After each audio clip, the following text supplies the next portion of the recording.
പ്രിയദർശിനി പലിശരഹിത വായ്പാ പദ്ധതി എങ്ങനെ അപേക്ഷിക്കാം? ഇനി സ്വന്തമായി ബിസിനസ് തുടങ്ങാൻ ആഗ്രഹിക്കുന്നവർ പലിശയെ ഭയന്ന് മാറി നിൽക്കേണ്ട. നിങ്ങൾക്കൊരു സന്തോഷ വാർത്തയുണ്ട്. പലിശയില്ലാതെ ലോൺ നൽകുന്ന പ്രിയദർശിനി പലിശരഹിത വായ്പാ പദ്ധതി വരുന്നു. കേരളത്തിൽ സ്ത്രീ ശാക്തീകരണത്തിനും സ്വയം തൊഴിലിനും മുൻഗണന നൽകിക്കൊണ്ടാണ് ഈ പദ്ധതി വരുന്നത്. പ്രധാനമായും സ്ത്രീകൾക്കാണ് ഈ വായ്പ ലക്ഷ്യമിടുന്നത്. വനിതാ സംരംഭകർ, കുടുംബനാഥരായ സ്ത്രീകൾ, വിധവകൾ കൂടാതെ കുടുംബശ്രീ അംഗങ്ങൾ എന്നിവർക്ക് ഇതിൽ കൂടുതൽ മുൻഗണന ലഭിക്കുന്നു. ഈ വായ്പ പലിശരഹിതമാണോ എന്ന് പലർക്കും സംശയമുണ്ടാകാം. അതെ, പക്ഷേ ഇതൊരു പലിശ സബ്സിഡിയാണ്. അതായത് ഇൻട്രസ്റ്റ് സബ്വെൻഷൻ വഴിയാണ് പ്രവർത്തിക്കുന്നത്. നിങ്ങളുടെ അടുത്ത തുക എത്രയാണോ അത് കൃത്യമായും അടയ്ക്കണം.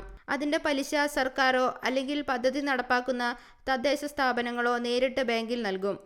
എന്നാൽ പ്രത്യേകം ശ്രദ്ധിക്കേണ്ട കാര്യം, വായ്പാ തവണകൾ കൃത്യമായി മുടങ്ങാതെ അടയ്ക്കുന്നവർക്ക് മാത്രമായിരിക്കും ഈ പലിശ ഇളവ് ലഭിക്കുക.